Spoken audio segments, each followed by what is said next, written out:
Amém. Deus é bom. Gente, eu estava, como sempre faço, buscando em oração, buscando em Deus inspiração para aquilo que é preciso dizer num encontro como esse. E Deus começou a colocar no meu coração uma palavra, identidade. Identidade.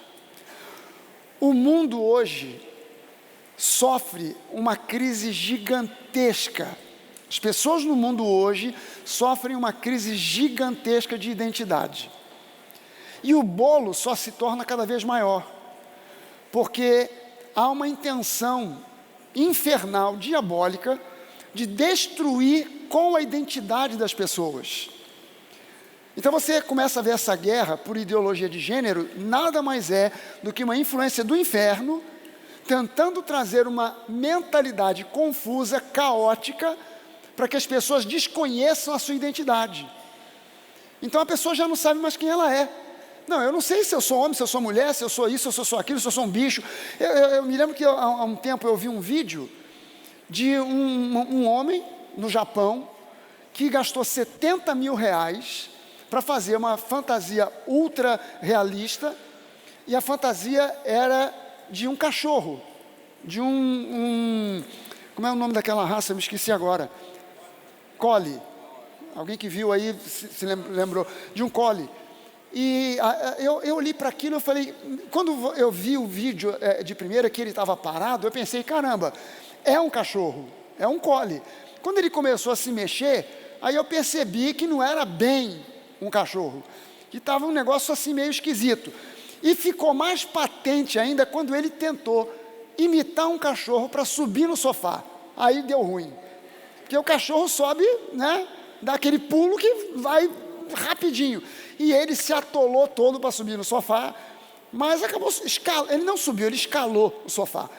E agora há pouco tempo eu vi a notícia de que ele desistiu, porque ele tinha dito que ele se identificava, a identidade dele era uma identidade canina, ele se identificava como um cachorro, por isso que ele mandou fazer aquela fantasia. Aí ele começou a ver as dificuldades para comer, para ir ao banheiro,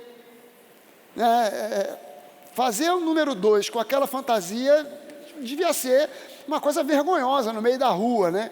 Uma coisa complicada, e ainda tendo alguém que ia atrás na coleira com um saco plástico para colher o resultado, né, da necessidade da natureza. Complicado. Então ele desistiu porque viu que a dificuldade era muito grande. Por quê? Porque por mais que ele se pense como um cachorro, ele é um ser humano. Então o que esse homem precisa? Ele precisa de libertação para entender a sua real identidade. As pessoas estão confusas e tentando implantar essa confusão na cabeça de todo mundo, em especial dos mais jovens. Não, você pode ser qualquer coisa que você quiser. Gente, não é bem assim que a banda toca. Não é assim que a banda toca. Nós temos uma identidade e a gente precisa conhecer. Qual é a nossa identidade? Há uma crise muito grande, e essa crise tem transbordado para dentro da igreja. Transborda para dentro da igreja muitas vezes. E como é que a gente entende a nossa identidade? Normalmente, a gente começa a entender ou a refletir sobre a nossa identidade, em primeiro lugar, baseado, não necessariamente nessa ordem, mas em primeiro lugar, baseado naquilo que dizem a nosso respeito. Então dizem que você é isso, que você é aquilo, que você é aquilo outro, que você não é isso ou que você não é aquilo outro, e você começa a introjetar, a incorporar aquilo que está sendo dito a seu respeito. Você é isso, você é aquilo outro, você é assim, você é assado, você não é isso que você pensa, você não é isso que você diz e tal, e a pessoa começa a formatar na cabeça dela uma identidade. Essa é uma via. A outra é aquilo que você pensa a seu respeito. Eu acho que eu sou assim. Eu olho para trás, eu vejo as minhas vivências, as minhas experiências, e o que eu sinto a respeito dessas experiências e vivências, e com base nisso, eu me identifico dessa forma. Só tem um problema com isso. Só existe um problema com isso. E é um problema sério e profundo. É que ninguém até então perguntou a opinião do Criador. Ninguém perguntou qual é a opinião do Criador. Então você imagina o seguinte, eu não sei se você já sofreu ou já vivenciou algo parecido, mas eu me lembro que na época de escola, na aula de português, a gente tinha muito aquele exercício de fazer interpretação de texto. Então, se lia às vezes um texto ou um livro, e depois você ia fazer uma prova, que fosse oral, que fosse escrita, sobre o livro. Naquele tempo não tinha internet, não tinha resenha de livro na internet para você não ter o trabalho de ler o livro. Você tinha no máximo um colega CDF que leu o livro, e você pedia para ele contar para você a história, para você não ler o livro. Quem já fez isso aqui alguma vez? Aleluia, não precisa mostrar, não quero ver, meu Deus do céu. Mas aí o pessoal começava a dizer, não, o autor quis dizer isso, quis dizer aquilo outro, e aí botavam Freud no meio, Lacan, botavam Aristóteles, Platão. Já teve num debate desse, interpretação do texto, livro de Machado de Assis, e aí botavam Platão no meio, Aristóteles no meio, Sócrates no meio, Freud no meio, na interpretação de Machado de Assis. Já teve presente numa parada dessa? Já? O problema é que nunca ninguém perguntou para o Machado de Assis o que ele quis dizer quando escreveu aquilo. E eu já estive presente numa situação em que o autor do livro estava presente, e ele foi muito honesto e sincero, porque depois que todo mundo falou, não, o autor quis dizer isso e aquilo, porque Freud, Lacan, e Sócrates, e blá blá blá, e deram a oportunidade dele, o autor da peça, falar. E ele disse, olha, não era nada disso não que eu quis dizer. Era outra história, não, porque o contexto político quis dizer isso, aquele personagem representava o presidente da república, aquele outro representava o ministro, e ele dizia, não foi nada disso não, gente, não é nada disso. E a gente tem que ter um cuidado danado, porque não importa o que dizem sobre você, não importa o que você diz a seu respeito, mesmo que você olhe, não, mas eu tive essa vivência, essa educação, essas experiências, e eu sinto isso ou aquilo em relação a tudo isso, nada disso importa, porque o que importa agora é o que o Criador, quem te criou, diz a seu respeito. A coisa mais importante com relação à nossa identidade é nós entendermos o que Deus, que nos criou a sua imagem e semelhança, diz a nosso respeito. Quem você verdadeiramente é, quem genuinamente você é, não tem nada a ver com o que os outros dizem, porque quem olha para você, se perguntar para 10 pessoas diferentes o que elas entenderam a respeito de certas coisas que você fez na vida, você vai ter 10 opiniões diferentes, porque cada uma enxergou por uma perspectiva, cada uma enxergou por um ângulo. E se você olha e tenta basear a sua identidade no que você sente, você tem que entender que os seus sentimentos são extremamente enganosos. Seus sentimentos te traem a toda hora, a todo momento os seus sentimentos te traem. E é preciso que a gente se descubra em Cristo. É preciso que a gente se descubra em Deus. Que a gente descubra a nossa real identidade em Deus e passe a viver de acordo com essa nova identidade que foi dada a nós em Cristo Jesus. Amém, gente? É preciso que a gente entenda que Deus, quando nos vê, Ele nos vê de acordo com uma verdade que é a verdade com V maiúsculo. E a verdade liberta. Então, quando você diz eu sou isso, eu sou aquilo, será que você está falando isso com base na verdade? Presta sua atenção numa coisa, se eu desse para você agora uma tarefa, pega uma folha de papel e escreva em 2 ou 3 parágrafos quem você é. Escreva aí em 2 ou 3 parágrafos quem você é, não escreve um tratado, não escreve um livro, eu só quero uma folha de papel para você escrever em 2 ou 3 parágrafos, no máximo, quem você é. Aí eu pergunto para você o seguinte, depois de pronta essa pequena redação, Deus assinaria aprovando o que você escreveu? Essa é uma pergunta importante. Sabe, será que se Deus pegasse e lesse essa pequena redação que você fez a respeito de si próprio, será que Deus colocaria a assinatura dele embaixo dizendo, é isso aí? A gente precisa tirar toda a visão que a gente tenha de influências que vêm de outros lugares e colocar agora a palavra de Deus para ser a influência número 1 na nossa vida, para definir quem nós somos, qual a nossa real identidade. Porque quando eu entendo como Deus me vê, eu estou vendo a perspectiva da verdade. Não do que eu imagino, não do que disseram, não do que eu sinto, mas daquilo que Deus diz. E aí, isso aí vai trazer liberdade.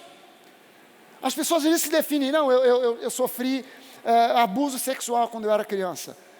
Eu sou isso, eu sou uma vítima disso ou daquilo. Você precisa entender agora como é que Deus te vê.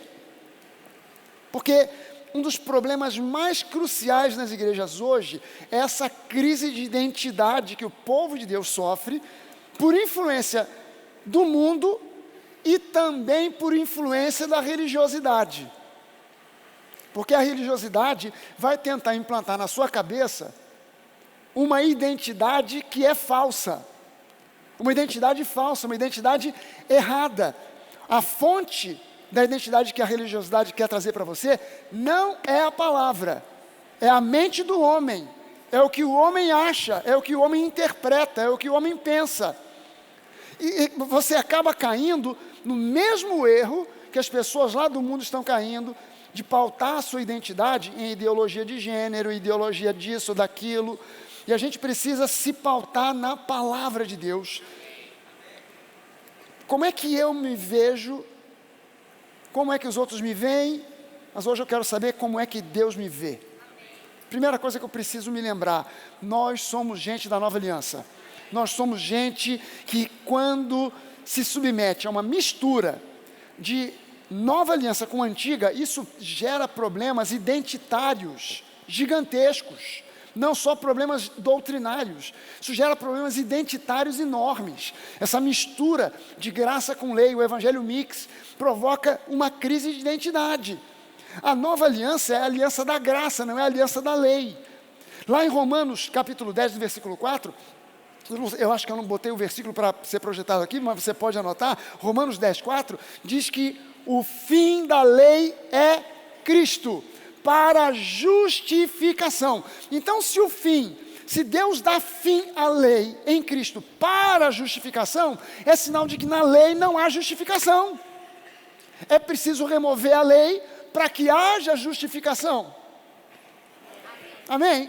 É uma questão bastante lógica. Porque o fim da lei é Cristo, para que então haja justificação de todo aquele que crê.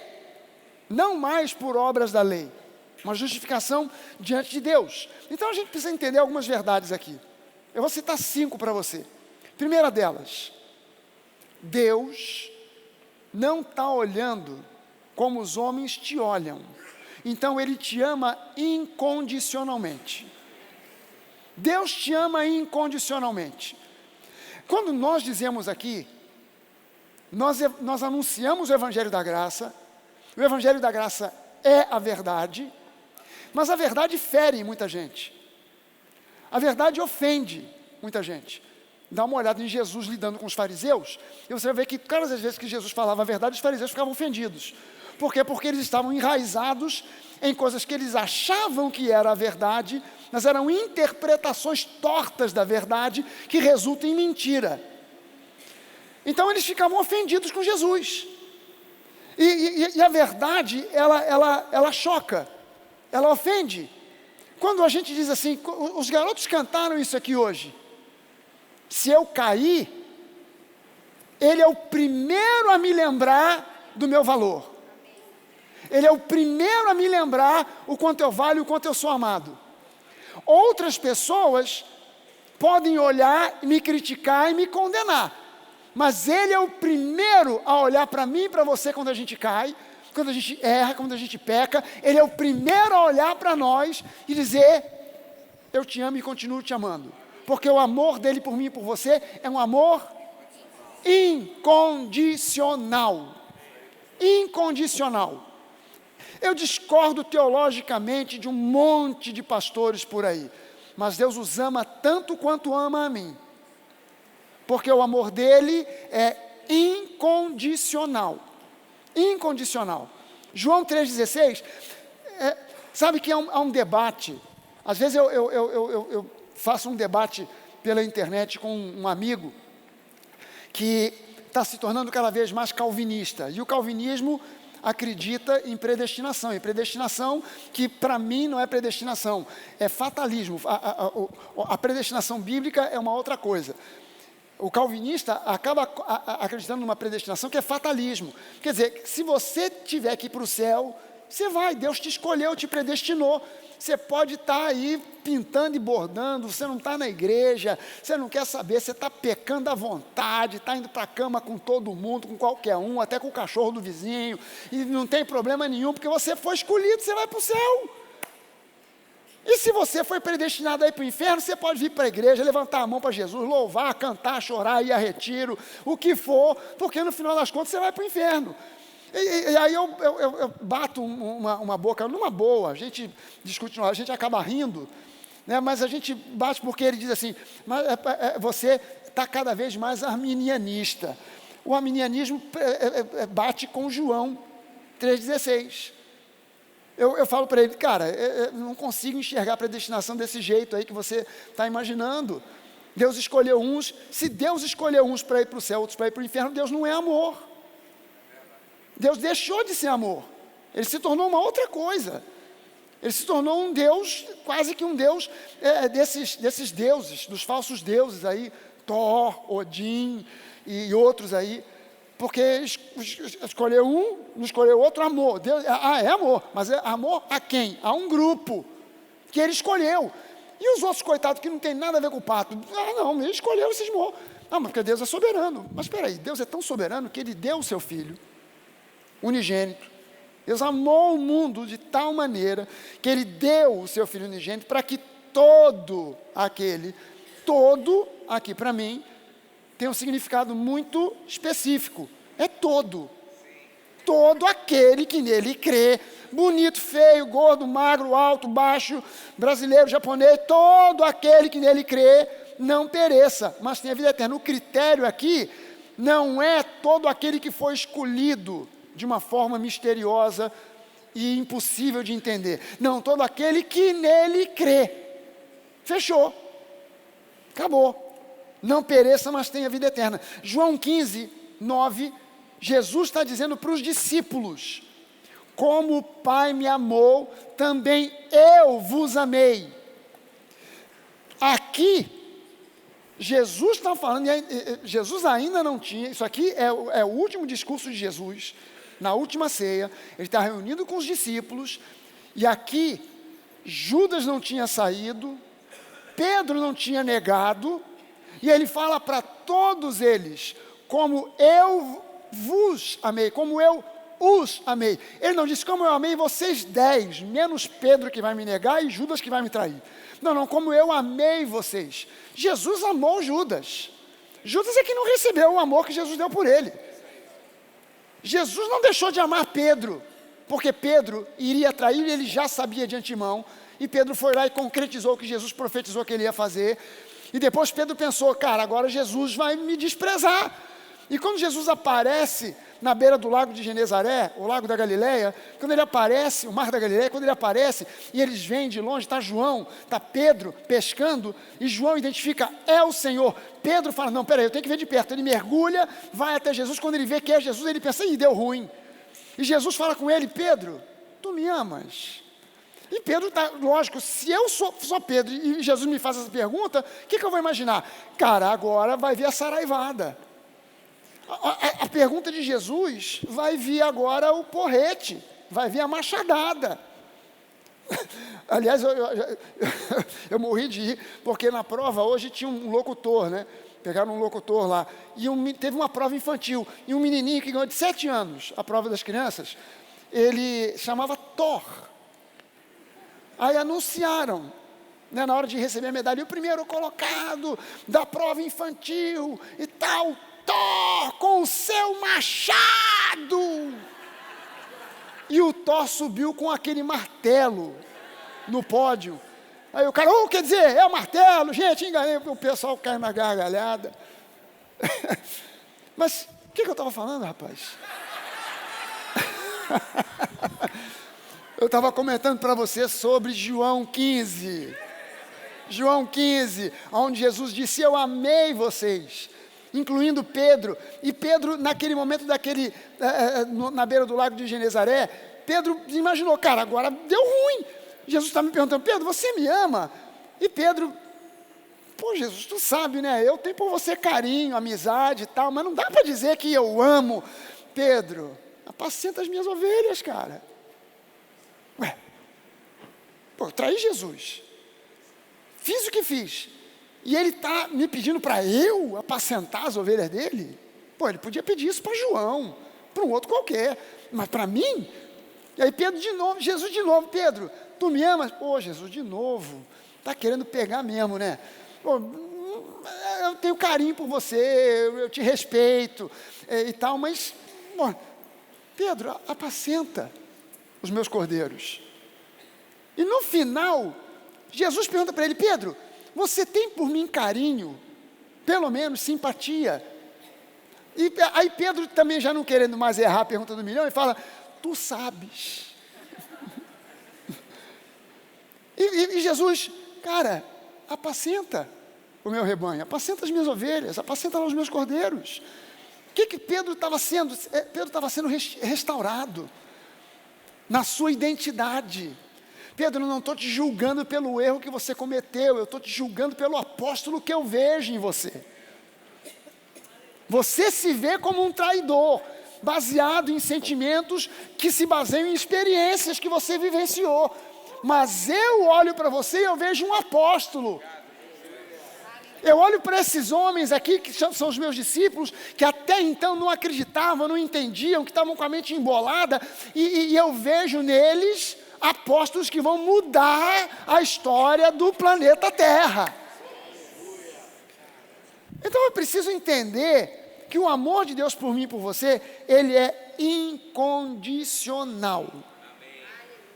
Lá em 1 João 3,16 diz assim, nisto que nós conhecemos o amor, que Cristo deu a sua vida por nós, e então nós devemos dar a nossa vida pelos irmãos. Cara, é nisso que a gente reconhece o amor, o genuíno amor, ágape, no fato de que Cristo deu a sua vida por nós. Caramba, é muito amor, não foi uma coisa qualquer, ele não enviou um anjo, um profeta, ele veio, ele mesmo, e deu a sua vida por nós, amém, gente? Você pode levantar uma das suas mãos e dizer, eu sou amado, profundamente amado, incondicionalmente amado pelo meu Pai, aleluia. Segunda verdade, você é altamente favorecido. Você pode mais uma vez levantar uma das suas mãos e dizer isso, Deus é a meu favor, sempre, Deus sempre está a meu favor, Deus nunca está contra mim, afirme isso em alto e bom som, o diabo precisa saber que você sabe disso, Deus nunca está contra mim, Deus nunca está contra você. Esse é o mistério da graça que dá nó na cabeça dos religiosos e que faz com que eles nos critiquem. A igreja do pode tudo. Não quero saber se essa é a opinião que tem. Essa é a verdade da palavra.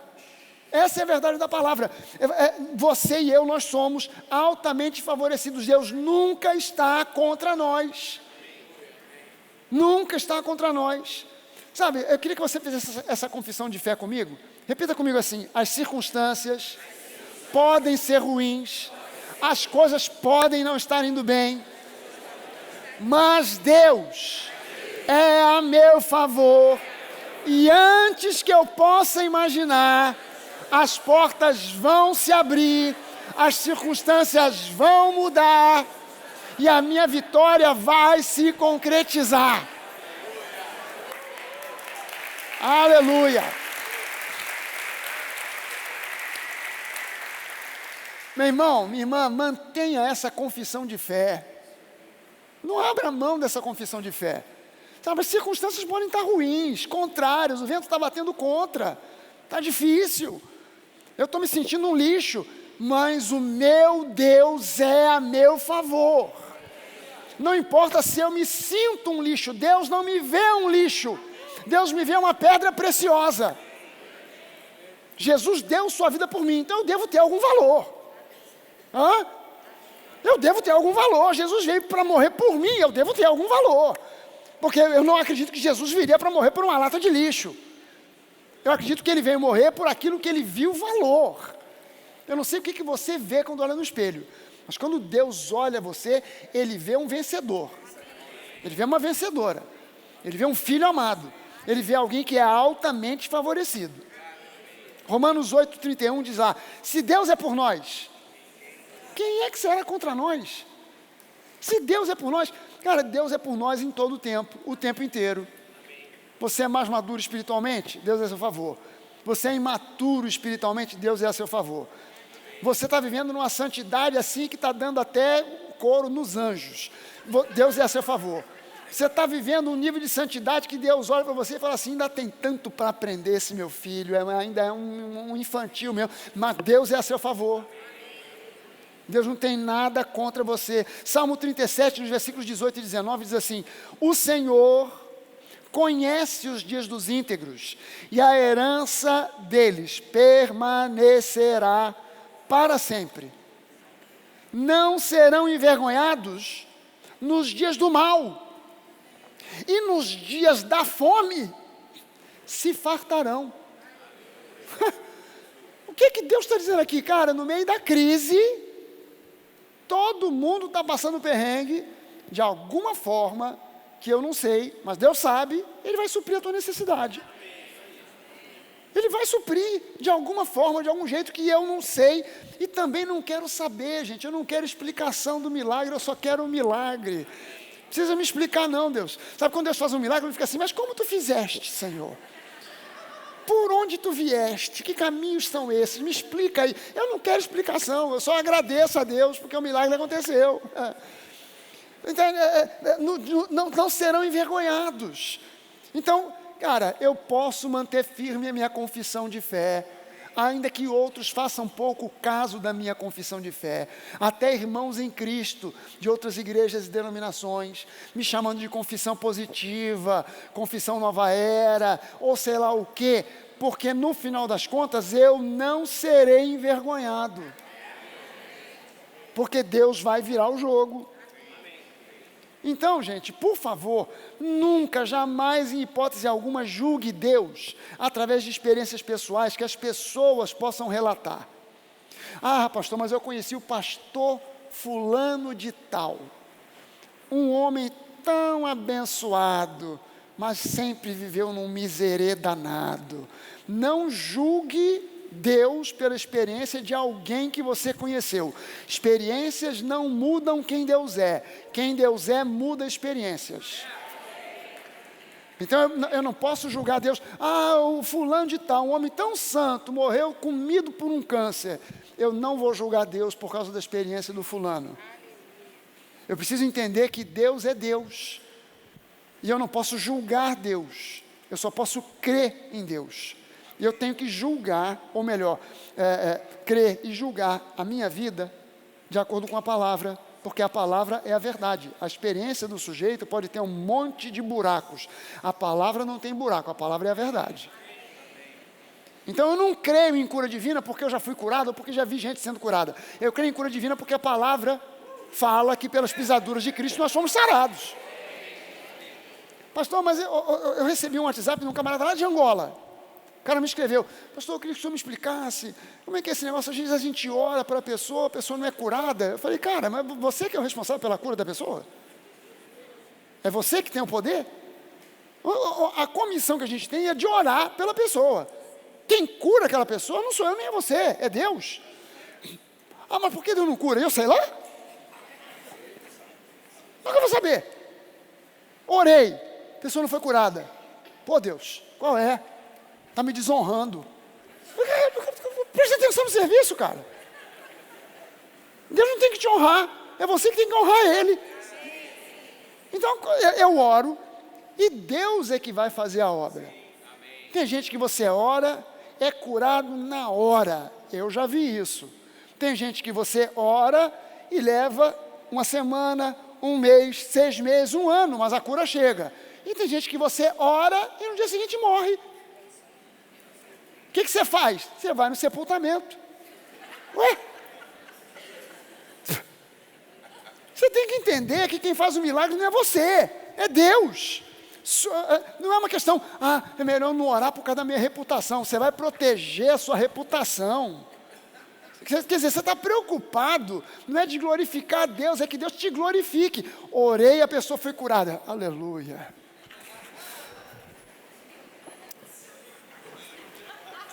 Não fui eu, querido, foi o Senhor. Aleluia. Oh, glória. Oh, Pai amado. Dou-te glórias. Aleluia. Cara, você está preocupado com a sua reputação. Eu não creio em prosperidade porque eu já ganhei rios de dinheiro, ou porque eu já vi alguém ganhar muita grana, milagrosamente. Eu só creio em prosperidade porque a palavra diz que Deus tem prazer na prosperidade do seu servo. Então, eu creio, porque está escrito. Terceira coisa, terceira verdade. Você é plenamente aceito por Deus. Mesmo que você ainda tenha defeitos, problemas de comportamento que precisam ser trabalhados, que você precisa que o Espírito Santo ainda venha, faça uma obra, você reconhece isso, você reconhece os seus erros e defeitos, ainda assim, você é plenamente aceito. É outro ponto que quando a gente fala, os religiosos têm convulsões. Não, Deus te aceita como você é, como você está. Pastor, mas é aquela pessoa que está na igreja, mas ainda está envolvida naqueles pecados profundos. Eu não sei o que é isso, pecado profundo, mas é uma linguagem religiosa que se usa por aí. Fulano está envolvido no quê? É um pecado leve e o outro, pecados profundos.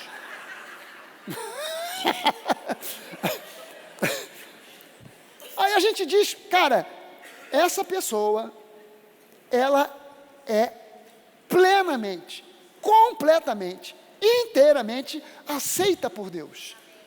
Eu já vi gente que deixa de vir à igreja porque se sente envergonhada, acho que Deus não me aceita mais, porque eu pisei na bola e pisei com força, cometi um pecado profundo. Aí ela fica sem vir à igreja porque ela fica sem graça. Ninguém está nem sabendo de nada. Pastor, eu, por exemplo, não quero saber, não vem me contar a história. Pelo amor de Deus. Pastor, você já está sabendo o que aconteceu com o irmão fulano? Não, se ele ganhou na loteria, me conta. Agora, se ele pisou na bola, não vem me contar. Porque se é para contar um erro qualquer, eu vou dizer assim, olha, então vamos fazer o seguinte, vamos chamar o irmão fulano para você contar para mim na frente dele. Ah, pastor, aí também não, né? Pô, então é fofoca. Você não pode falar na frente da pessoa porque é fofoca. E fofoca eu estou fora. Os fofoqueiros digam amém.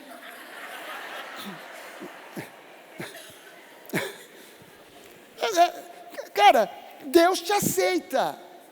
O que Ele não aceita, não é que Ele não aceite.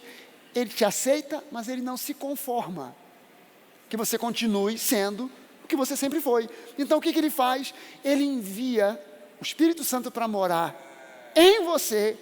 E o Espírito Santo em você, Ele trabalha de maneira doce, Ele trabalha de maneira delicada. Ele não vem com uma marreta, Ele não vem com o martelo do Thor, nem com o machado do Thor. Ele não vem com um porrete, Ele não vem com nada disso. Ele, doce e suavemente, de maneira extremamente ética, Ele vai te transformando, dia após dia, independente das suas obras, independente do seu esforço. Se você já caiu nessa conversa, você quer mudar, você já reconheceu que tem algum pecado, algum problema, alguma coisa na sua vida, então eu vou te propor, me conta aqui o que é. Ah, isso aí é jejum de 3 dias. é pecado leve. E esse aqui, pecado profundo, jejum de uma semana. E vai sair, jejum de 40 dias, eu estou fazendo jejum de Daniel, para mudar, para Deus trabalhar, porque eu tenho esse problema, essa mania, esse mau hábito, esse vício. Gente, vício não é só droga não, tá? Bota na sua cabeça isso, vício não é só droga não, vício não é só maconha, cocaína, crack, vício às vezes é celular, vício às vezes é internet. Tela hoje em dia é um problema sério, que dá crise de abstinência, provado cientificamente, psiquiatras tratando de gente com problema de vício em tela. Se tirar o telefone do adolescente que está lá o dia inteiro, jogando sei lá o quê, dá crise de abstinência, grita, chora, cai no chão, passa mal, vomita, tem que levar para o hospital. É coisa séria. Mas é preciso que a gente entenda o seguinte, não importa o que você tem, não vai resolver porque você ora muito, não vai resolver porque você está jejuando, porque em algumas igrejas se leva a coisa para o extremo. Não, esse aí é jejum de 40 dias, e a pessoa passa mal, faz jejum de 40 dias. Meu Deus do céu, não sei como é que aguenta um negócio desse. Ah não, mas Jesus aguentou, vou aguentar também. Cara, não se compara com Jesus não, vai devagar, vai devagar. Você não vai ser transformado enquanto você estiver fazendo força para mudar. Você não vai mudar. Por quê? Porque quando você trabalha, Deus descansa. Quando você descansa, Deus trabalha. Transformação, gente, não é uma questão de esforço. Transformação é uma questão de rendição. Sabe, é você reconhecer que precisa de transformação e dizer, Deus, eu já tentei. E eu não consegui. Eu já tentei me livrar desse hábito, dessa mania, desse vício, desse temperamento, desse jeito, eu já tentei, eu já fiz de tudo. Já tentei me controlar, já tentei me beliscar, já tentei jejuar, já pedi oração para outro, me ungiram com óleo, fui num retiro, num encontro com sei quem, e fiquei lá, sem celular, sem falar com ninguém. Para sair, eu saí a mesma porcaria que eu entrei, saí até pior. Então, desista de você mesmo, abra mão de si, se renda, e Ele vai fazer a obra. Ele vai fazer a obra. É Ele quem vai te transformar de dentro para fora. Toda transformação que vem de fora para dentro é uma transformação temporária. Presta atenção, porque a religiosidade, ela no máximo transforma comportamento, Jesus transforma caráter. E a gente precisa se ligar nisso, porque o que eu quero não é uma transformação temporária. Eu quero uma transformação que me faça cada vez mais semelhante a Jesus, em pensamentos, em palavras e em ações. 1 João 3,1 diz assim, veja com que grande amor o Pai nos tem concedido, a ponto de sermos chamados filhos de Deus. E de fato, realmente somos filhos de Deus. Por essa razão, o mundo não nos conhece, porque não conheceu a Ele. Gente, aqui nessa passagem, logo de cara, eu vejo que eu não posso permitir que o mundo tente me definir. Tente definir a minha identidade. De cara eu vejo isso aqui. Por quê? Porque o mundo não nos conhece. O mundo não nos conhece. Não entende nada a nosso respeito. Porque não entende nada do nosso Senhor. Então, cara, se você... Geralmente as pessoas às vezes contam certos problemas para mim e perguntam às vezes assim, pastor, você acha que para isso eu preciso de um psicólogo, de uma psicóloga? Às vezes eu digo, olha, acho que vai te ajudar um bocado, mas procura um psicólogo, uma psicóloga crente, de preferência da nova, que é para não dar ruim. Porque se você procurar um psicólogo do mundo, muitas vezes você pode encontrar um psicólogo extremamente ético e competente, mas pode encontrar alguém que não vai entender nada a seu respeito, porque não entende nada a respeito do seu Senhor. E isso pode acontecer com um psicólogo que é de alguma denominação meio estranha, que acredita em maldição hereditária, não sei o quê, pode. Ah, mas pastor, o psicólogo não pode falar de maldição hereditária. Eu sei que não pode, mas fala. Alguns. Graças a Deus não são todos. Não estou querendo desqualificar psicólogo não, gente, pelo amor de Deus. Pelo contrário, tem caminho muita gente que eu sei que tem muito crente que precisa de Jesus, mas o psicólogo dá uma mãozinha também, porque às vezes o cara está meio assim, pastor, você acha que eu preciso de ajuda? Precisa de oração forte. Não é qualquer oração não, precisa de oração forte. Deus hoje, Ele é o seu Pai, e Ele é um Pai amoroso, um Pai perfeito, e Ele não te rejeita jamais, mesmo você tendo erros e defeitos. Ele te recebe, Ele vai trabalhando em você, Ele vai usando a palavra para transformar o seu interior, te tornar perfeito em Cristo. O milagre mais simbólico de Jesus foi o primeiro, transformou água em vinho, e vinho na Bíblia é símbolo de alegria, é símbolo de celebração. Jesus estava dizendo com isso, olha, é para isso que eu vim, para transformar a vida do ser humano de uma água insípida, de uma água de religiosidade, em uma vida de alegria e paz. Amém, gente? Amém. Sabe, uma das coisas que você mais necessita é estar debaixo da influência constante do genuíno evangelho. Pregado, ensinado de forma vibrante, clara, honesta, ousada, descontaminada das tradições dos homens, descontaminada do legalismo, de modo que vá revelando para você, dia a dia, cada vez mais o amor do Pai, que te fortaleça, te prepare para encarar as lutas que possam vir e vencer a cada uma delas. Quarta verdade, quarta coisa, Deus te vê plenamente justificado. Deus te vê plenamente justificado. Romanos 5:1, eu botei para você aqui a versão da NVT, a nova versão transformadora, que é uma versão que eu sei que a maioria das pessoas não tem, mas ela traz uma visão muito legal, muito interessante. Na NVT, Romanos 5:1 diz assim: portanto, uma vez que pela fé nós fomos declarados justos, então nós temos paz com Deus, por causa daquilo que Jesus Cristo, nosso Senhor, fez por nós. Por causa daquilo que Jesus fez por nós, nós temos paz com Deus. Você pode levantar uma das suas mãos e dizer isso: graças a Deus, eu estou em paz com o meu Pai Celestial. Deus está em paz contigo. Deus está em paz contigo. Deus está em paz conosco.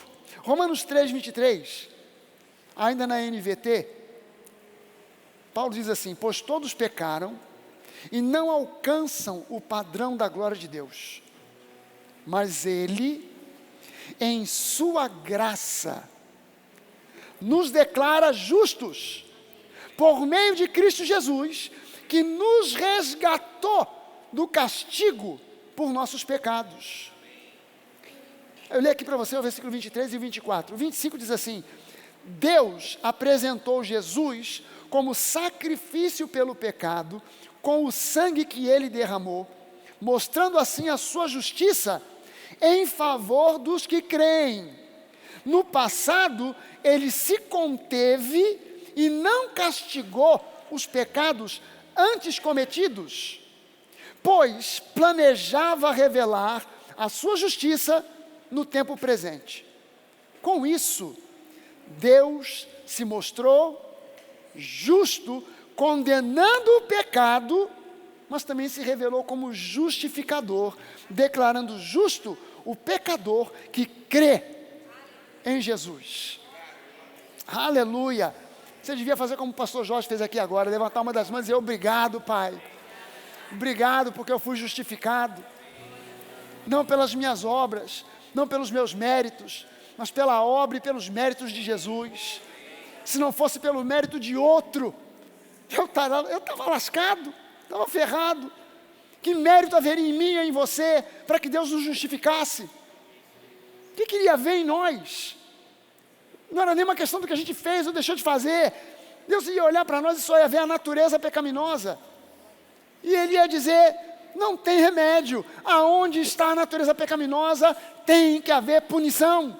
Então, tendo já bolado um plano, o que Deus fez? Ele via a natureza pecaminosa no homem, mas ele segurou a onda e não puniu os pecados anteriormente cometidos, até que Jesus viesse para pagar por aqueles pecados, porque a nossa natureza pecaminosa foi colocada sobre ele, os nossos pecados foram colocados sobre ele, e essa natureza foi eliminada, essa natureza foi destruída, foi aniquilada, os pecados foram perdoados plenamente em Jesus. Então agora nós que não fizemos absolutamente nada para isso, em Cristo fomos justificados. Meu Deus, sabe que a maioria de nós não sabe disso, mas o nome completo de Barrabás só aparece em uma versão, que é o Novo Testamento na linguagem de hoje. O nome de Barrabás, Bar-Abas, Bar, filho, Abas, pai, Bar-Abba, pai. O sobrenome de Barrabás falava muito sobre o passado de Barrabás. Quem é esse cara? Qual o nome que ele tem? Normalmente a pessoa tinha o nome do pai. Simão Bar Jonas, filho de Jonas. Mas de quem esse Barrabás era filho? De um pai. Quem era esse pai? Ele não sabia, a mãe não sabia, ninguém sabia. Então o sobrenome dele ficou Bar-Abas, é filho de um pai. Ele teve um pai. Se nasceu, foi gerado porque teve um pai. Mas quem é o pai dele? Ninguém sabe. Mas qual era o primeiro nome de Barrabás? Jesus, Yeshua Barrabás. Aí Pilatos traz 2 caras chamados Jesus de Nazaré e Jesus Barrabás, para o povo escolher um daqueles Jesus, um daqueles 2. Quando o povo escolheu Barrabás, condenando Jesus, você tem que se lembrar que Barrabás entrou naquele tribunal condenado à morte. Ele já tinha sido condenado, ele já estava condenado, ele estava aguardando, ele deve ter imaginado assim, quando vieram os soldados romanos para pegar ele, para levar até o lugar exposto no pretório, ele deve ter imaginado, caramba, adiantaram a data da minha execução. Vai ser hoje, vai ser agora, já era, o sonho acabou tudo, é a minha hora, agora não adianta gritar, não adianta chorar, acabou. Quando ele chega, ele vê aquela multidão e o pessoal gritando, libertem Barrabás, ele entrou naquele lugar pensando que ia morrer, e ele saiu dali, porque ele foi trocado por um outro Jesus ocupou o lugar dele. De qualquer maneira, na cruz ia ter um Jesus. Agora eu quero que você entenda uma coisa. Esse Jesus Barrabás éramos nós. Nós entramos no tribunal de Cristo já condenados. Nós já entramos ali com a sentença declarada. Morte eterna. Inferno por toda a eternidade. Mas nós fomos trocados por um outro Jesus. Uau! Que nos substituiu, que ocupou o nosso lugar, e daquele lugar de condenação, a gente saiu assim, ó. O quê? Cara, mas eu matei, eu roubei, eu assassinei, eu fui terrorista, eu fiz, aprontei, mas eu fui liberto, trocado por um outro cara. Uau! Que não tinha nada a ver com o pacto, que não tinha nada a ver. Você e eu fomos plenamente justificados. Plenamente justificados. Sabe, em João 5:24 diz assim, eu lhes digo a verdade, isso é Jesus falando, quem ouve a minha mensagem e crê naquele que me enviou, tem a vida eterna, não terá, tem a vida eterna, jamais, never, jamais será condenado, mas já passou da morte para a vida. Uau!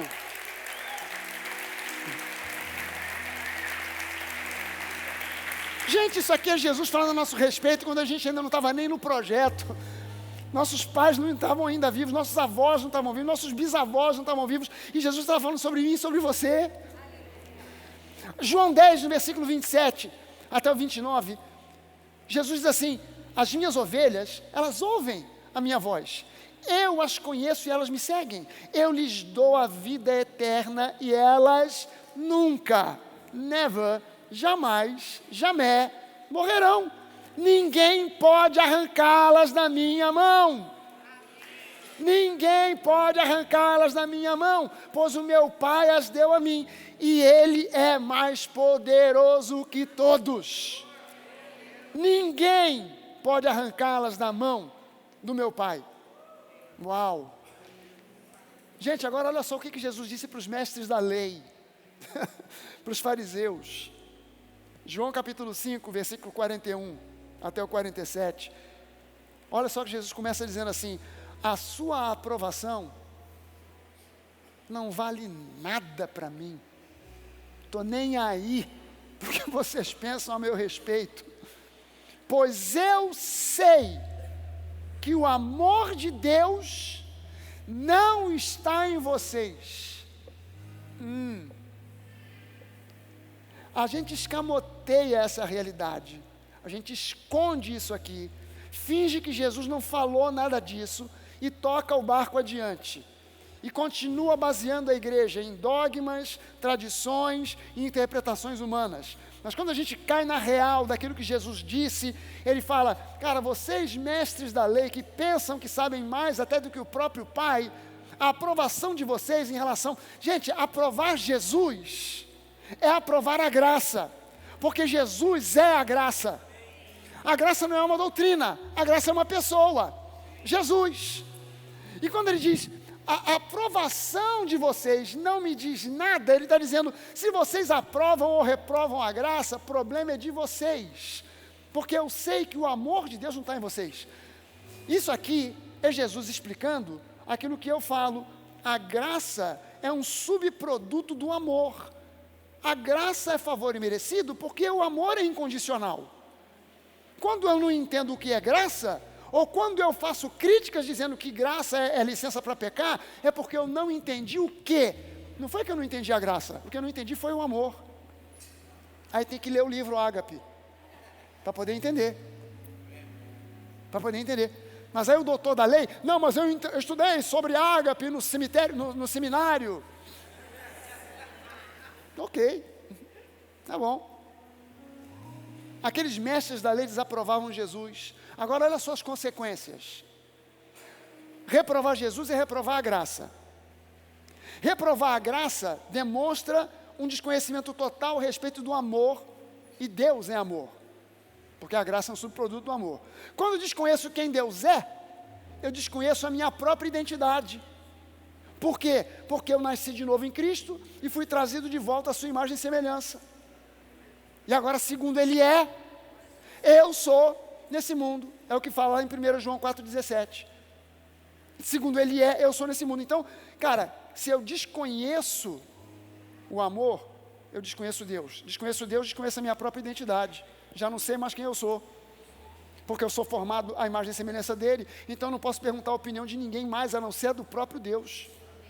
Quando eu desconheço a minha identidade em Cristo, eu aceito que a minha identidade seja estabelecida com base no que os outros dizem a meu respeito. Eu aceito que a minha identidade seja baseada naquilo que eu penso de mim, naquilo que eu sinto. E essa é a principal origem do espírito do vitimismo.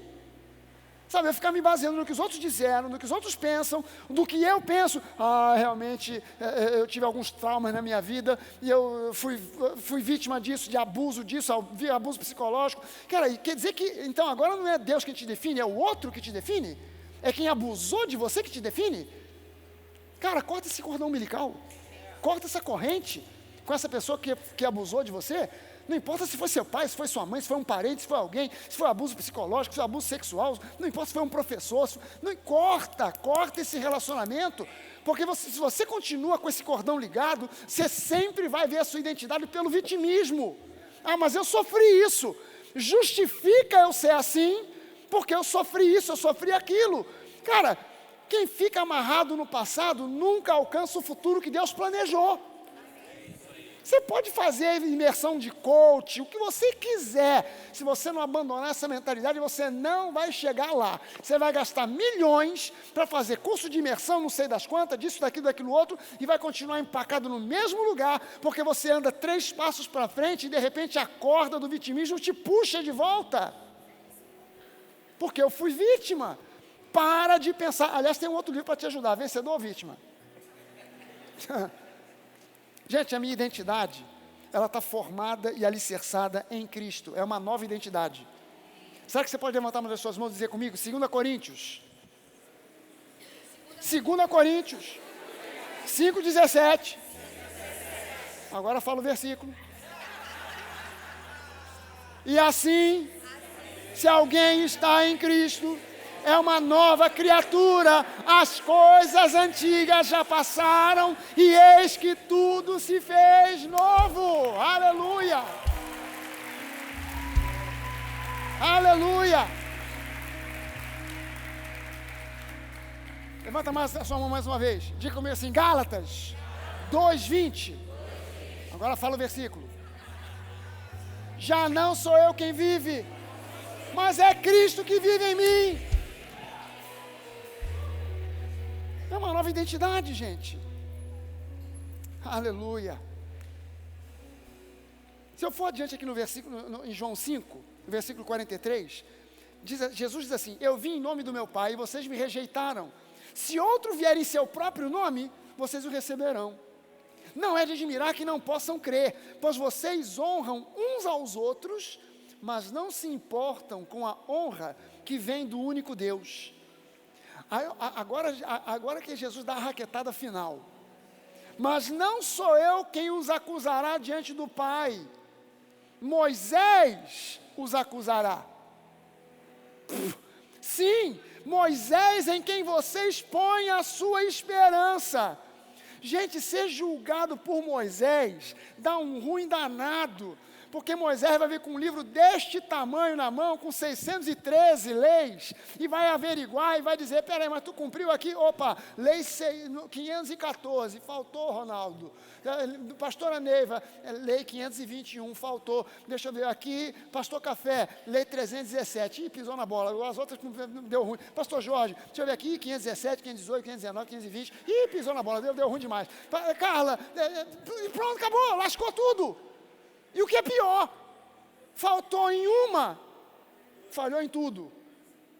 Mas é Moisés quem vai julgar esse pessoal. Os religiosos, os legalistas, no dia do juízo, estou eu e você do lado de Jesus, mas do lado de lá está Moisés, só esperando, com o livrinho na mão assim, ó. Cadê o fulano? Ih, é o pastor daquela igreja, lá da Barra, caramba. Vai para Moisés. Jesus vai olhar e falar assim, ó, é com ele lá, ó, não é comigo aqui não. Deu ruim. Vai no versículo 46. Se vocês crescem, olha só o que Jesus diz agora. Se vocês crescem de verdade, de fato em Moisés, vocês creriam em mim, pois ele escreveu, foi a meu respeito. Contudo, uma vez que não creem naquilo que ele escreveu, como é que vocês vão crer naquilo que eu digo? Os caras diziam que criam em Moisés, mas na verdade não.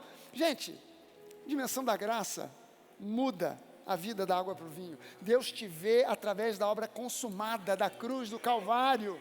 Os legalistas te veem através de uma perspectiva de uma obra incompleta. Sabe, Deus, ele te vê santo, inculpável, irrepreensível, enquanto que os religiosos te veem pecador, condenável e reprovável. Meu Deus, é uma inversão de valores. Claro, todos nós, você, eu, todos nós estamos num processo de santificação, que é um processo de crescimento, de amadurecimento, mas Deus já nos vê santos, inculpáveis e irrepreensíveis.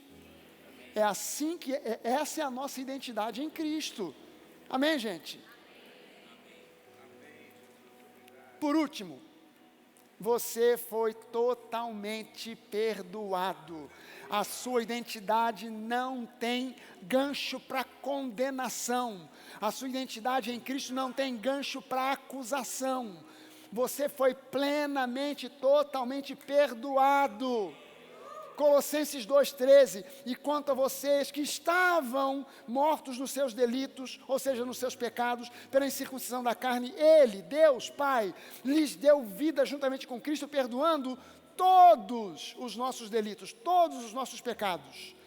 Gente, duas coisas sobre o pecado. Primeira delas, o perdão do seu pecado não depende de sentimentos como remorso ou piedade, ou autopiedade, mas sim do que foi estabelecido por aquilo que Jesus fez, o sacrifício da cruz, independente das suas obras. Essa é a primeira coisa. Segunda coisa, o perdão dos seus pecados não depende de uma confissão detalhada de cada pecado cometido. A gente aprende isso na igreja católica, a gente aprende isso na igreja evangélica, você tem que confessar os pecados. A diferença é que na católica você confessa para um oficial da igreja, e na igreja evangélica você confessa direto para Deus. Mas você tem que confessar de qualquer jeito. Da onde tiraram essa ideia? É preciso que a gente entenda o seguinte, gente, confissão de pecados é uma atitude de um filho que conversa com o pai, que abre o coração em reconhecimento dos seus erros, dos seus pecados cometidos, mas o perdão de Deus não é concedido a você porque você confessa, mas porque você crê que o sangue de Jesus te lavou, te restaurou e removeu da sua vida todo o pecado. Não é a confissão, é a crença. Você quer confessar? Confesse. Mas não se garanta na confissão, se garanta na crença de que o teu pecado já foi lavado em Cristo. E a terceira coisa, o que realmente demonstra que houve genuíno arrependimento não é remorso, não é choro, não é autodepreciação, mas é atitude, atitudes do dia a dia. É aquilo que a gente chama de metanoia. Metanoia não é só um choro, não é só um remorso, é uma atitude. Cara, eu me arrependi, por isso eu mudei. Por isso eu mudei, porque houve metanoia, mudança de mente. A mudança de mente provoca mudança de atitudes. Então, eu não estou confiando que eu fui perdoado porque eu confessei. Eu estou confiando que eu abri o meu coração, eu reconheci o meu erro, mas eu criei que eu fui perdoado. E uma vez que eu criei que eu fui perdoado, eu já não posso mais aceitar que o diabo venha lançar sobre mim acusação e condenação. Não posso mais aceitar isso. Eu preciso entender que Deus me perdoou, e se Ele perdoou, está perdoado. Eu fui perdoado há 2000 anos atrás. Amém, gente? Você pode ficar de pé, e você pode fazer essa confissão de fé. A minha identidade está em Cristo. Quem eu sou não se baseia no que os outros dizem, não se baseia no que eu digo a meu respeito, ou aquilo que eu sinto com base nas minhas experiências passadas, mas se baseia naquilo que Deus diz a meu respeito. Eu sei, eu não acho, eu sei que eu sou profundamente amado. Eu sei que eu sou plenamente perdoado, totalmente justificado. Eu sei que em Cristo eu sou uma nova criatura. As coisas velhas já passaram. Aleluia. Hoje é um novo dia. Hoje é um novo dia. Todo dia é um novo dia. Eu quero fazer um convite. Curva a sua cabeça, feche os seus olhos. Eu quero fazer um convite para você, que de repente diz: pastor, todos nós aqui fomos criados e educados numa sociedade que tem uma cultura com base judaico-cristã. A moralidade da cultura ocidental é uma moralidade baseada na cultura judaico-cristã. Então, dificilmente, no mundo em que a gente vive, no lugar onde a gente vive, dificilmente alguém nunca ouviu falar de Jesus. Dificilmente. Dificilmente alguém nunca frequentou alguma religião, alguma igreja. Dificilmente. A grande maioria das pessoas já nasceu numa família que adotava uma determinada religião. Mas hoje eu quero fazer um convite para você. Se você apenas conheceu Jesus dentro de um ambiente religioso, não importa se foi católico, espírita, evangélico, não importa. Mas você quer que hoje seja um novo dia na sua vida, de reconciliação com o Pai, de entendimento com o Pai, de aproximação com o Pai, de relacionamento com o Pai. Não mais com um Deus zangado, irado, mas com um Deus que te ama, que te entende, que te salvou, que enviou Jesus por você. E você quer reconhecer ou reatar esse relacionamento pessoal, íntimo, com esse Jesus. É mais do que aceitar Jesus. É você reconhecer que só nele existe vida genuína. É reconhecer que só Ele é o caminho para o Pai. É reconhecer que nada mais importa quando você fixa os olhos nele. É reconhecer que Ele não é um adendo, uma coisa a mais. Olha, eu tenho inteligência, criatividade, diploma disso, diploma daquilo, e Jesus agora entrou na minha vida para me ajudar. Não, Jesus não é um adendo, Jesus agora é o centro. E você quer deslocar Jesus da periferia da sua vida para o centro. Entenda bem o convite que eu estou fazendo para você. O Billy Graham, numa campanha no Japão, fez um apelo parecido com esse.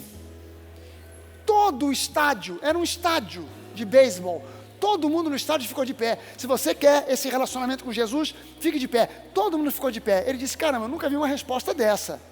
Nunca vi uma resposta assim. Aí ele perguntou para o rapaz que estava traduzindo, você traduziu direito o que eu falei? Ele disse, não, eu traduzi exatamente o que o senhor falou. Não, de novo, senta todo mundo. Se você quer estabelecer esse relacionamento com Jesus, tá, o caminho, a verdade, fique de pé. Todo mundo ficou de pé novamente. Ele falou, cara, tem alguma coisa errada. Não é possível. O cara falou, não, eu estou traduzindo direito. O senhor é que não está entendendo. O povo japonês é um povo muito educado. Então, se o senhor oferecer para eles Jesus ou Coca-Cola, eles vão ficar de pé. Porque eles são um povo educado.